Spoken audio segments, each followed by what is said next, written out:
कल्लू के शादी में खेसारी लाल यादव ने दिया बधाई तो पवन सिंह हो गए नाराज।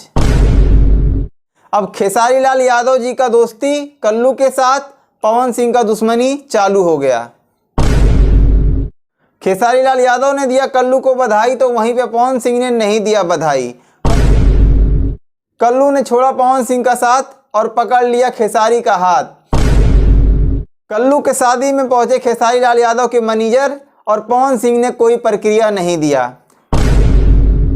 खेसारी लाल यादव और पवन सिंह का विवाद चालू था। उसी बीच खेसारी लाल यादव और कल्लू का वीडियो कॉल पे बात हुआ तो पवन सिंह हो गए नाराज।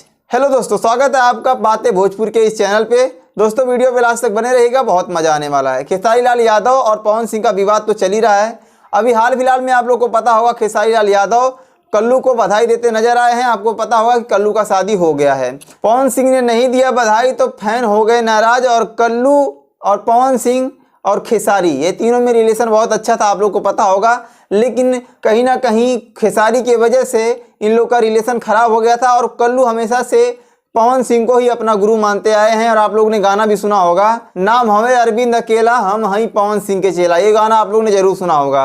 तो दोस्तों बता दें, पवन सिंह अभी हाल फिलहाल में बहुत बिजी हैं और उससे ज़्यादा कहीं ना कहीं खेसारी लाल यादव उनको डिप्रेशन में डाल रहे हैं और उनके ऊपर मानसिक तनाव बना रहे हैं। तो इसलिए शायद खेसारी लाल यादव ने बधाई दिया और कल्लू को वीडियो कॉल पे बात किया, तो इसी वजह से पवन सिंह शायद नाराज हो गए हों। लेकिन इसका कोई अभी सबूत नहीं है कि पवन सिंह ने कल्लू को बधाई क्यों नहीं दिया। कल्लू ने शादी कर लिया है लेकिन बधाई नहीं मिला है और पवन सिंह के टीम से भी कोई नहीं गया बधाई देने और पवन सिंह ने कोई पोस्ट भी नहीं लिखा। खेसारी लाल यादव के मैनेजर और अखिलेश कश्यप गए थे कल्लू के शादी में और खेसारी लाल यादव ने वीडियो कॉल पे बधाई भी दिया। दोस्तों ये जो मीडिया में बवाल फैल रहा है इसके बारे में अभी कोई जानकारी नहीं है।